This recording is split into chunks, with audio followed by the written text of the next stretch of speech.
भूतिया बस। बहुत समय पहले की बात है। किशन अपनी नानी के घर रहता था।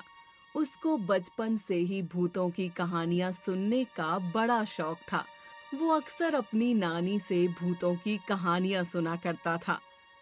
वो कहानियों में इतना घुस जाता था कि वो अपने आप को भूतों की दुनिया में ले जाता था।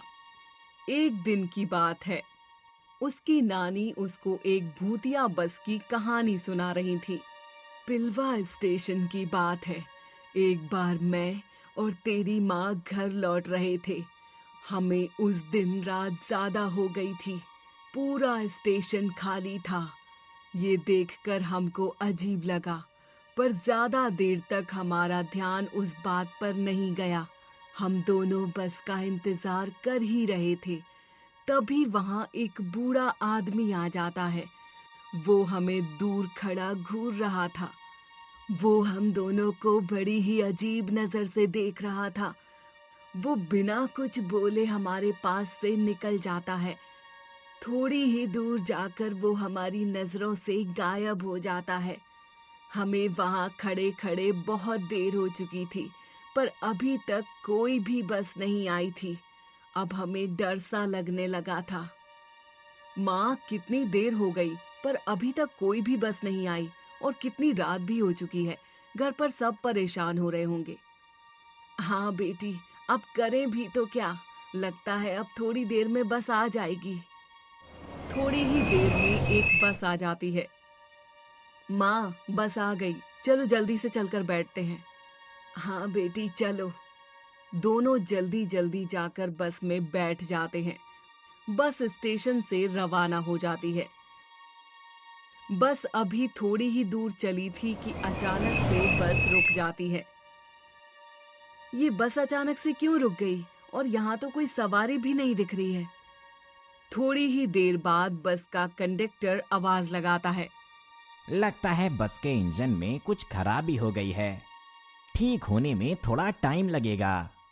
बस का ड्राइवर और कंडक्टर बस को ठीक करने में लग जाते हैं।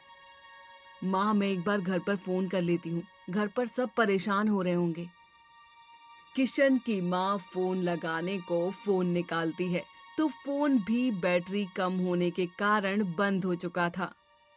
माँ, ये फोन भी बंद हो गया है। बस में से एक आदमी बाहर घूमने निकल जाते हैं।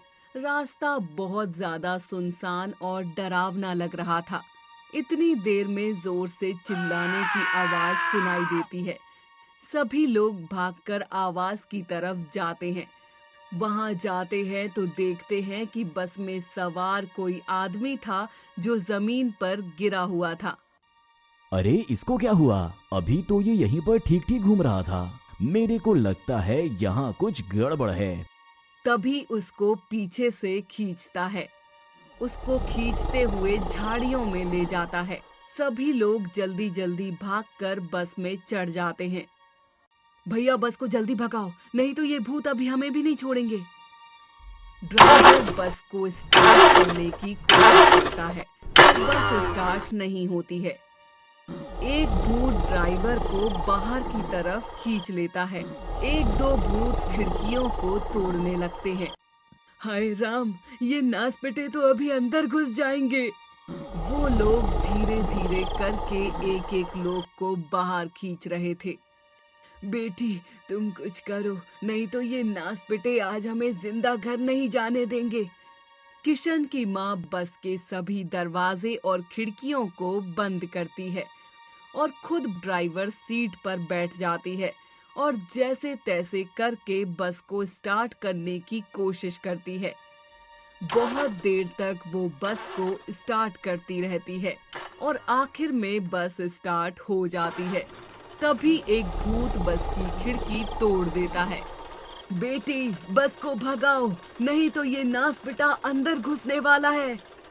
किशन की माँ बस को जोर से भगाती है, जिससे वो भूत बस के नीचे गिर जाते हैं और आखिर में वो सब लोग उन भूतों से बच जाते हैं। और सभी लोग उस दिन के बाद उस रास्ते पर जाना बंद कर देते हैं और ना ही किसी को जाने देते हैं।